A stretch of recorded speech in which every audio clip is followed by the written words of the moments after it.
Daniel was born in the quiet village of Mabaya, a place where time seemed to move slowly. Life in the village was simple, yet filled with hardship. Most families survived through farming, cultivating yams, maize and vegetables on small plots of land. Despite the fertile soil, poverty held its grip on the people of Mabaya. Daniel's parents, hard-working yet struggling farmers, did their best to provide for their children. His father, Baba Daniel, was a man of few words but great wisdom. His mother, Mama Daniel, was a kind-hearted woman who sold vegetables in the village market. They taught their children the value of honesty, discipline, and perseverance. From a young age, Daniel knew that he wanted more out of life. While other children played in the fields, he observed the way businesses worked in the market. He noticed how some traders made more money than others, even when selling the same products. One evening he asked his mother, "Mama, why does Auntie Abina sell more yams than you, even though yours are fresher?"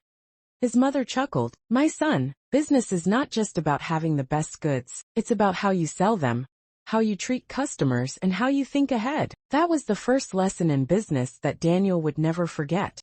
At the age of 10, Daniel began helping his mother in the market. He arranged vegetables neatly, spoke politely to customers, and soon realized that small changes made a big difference. Sales increased and his mother beamed with pride, but Daniel wanted to do more. At 14, he borrowed a small piece of land from his uncle and planted vegetables. While others sold their crops only in the village, Daniel took his to a nearby town where prices were higher. His profits tripled, and for the first time, he felt the power of thinking beyond his surroundings. Despite his early success, Daniel faced criticism. Some villagers mocked him, saying, "You are just a boy.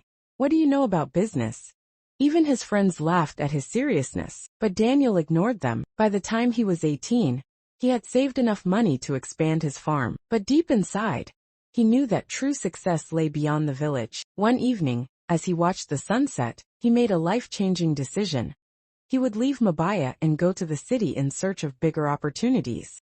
Arriving in the bustling city of Lunda was a shock. The towering buildings, fast-moving cars, and endless crowds were overwhelming. Unlike the peaceful village, the city never slept. Daniel had no place to stay, no job, and very little money. He spent his first few nights sleeping outside a small shop, using his bag as a pillow. Hunger gnawed at his stomach, but he refused to give up. His breakthrough came when he met Mr. Thomas, an elderly grocery store owner. Daniel approached him and asked for work. "I can't pay much," Mr. Thomas said, "but if you work hard, you'll learn." Daniel worked tirelessly, sweeping floors, arranging goods, and carrying heavy sacks of rice. More importantly, he observed how Mr. Thomas ran the business, how he managed money, dealt with suppliers, and kept customers happy. One day, Daniel noticed a major problem. Many vendors struggled to get fresh produce at reasonable prices because middlemen charged high fees. He thought of his village, where farmers had surplus crops but no access to city markets. He shared his idea with Mr. Thomas,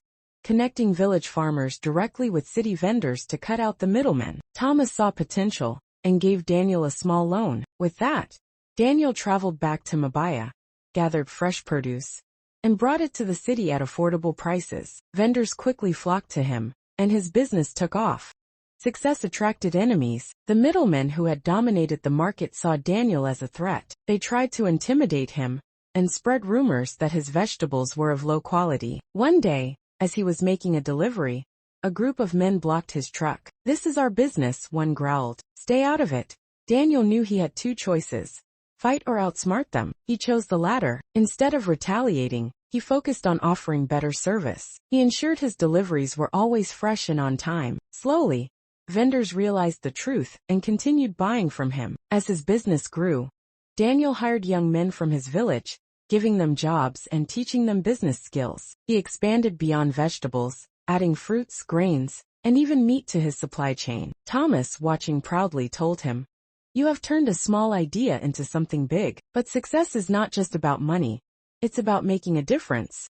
Years of dedication finally paid off. Daniel's business grew into a multi-million-dollar supply chain company. He built warehouses, bought trucks, and expanded into multiple cities. His name became respected in the business world, but he never forgot his roots. He returned to Mabaya and invested in the village, building schools, hospitals, and better roads. The once poor village became a thriving town, because one young man refused to accept limitations. When reporters asked him about his success, he simply said, "I worked hard, I thought smart, and I never gave up."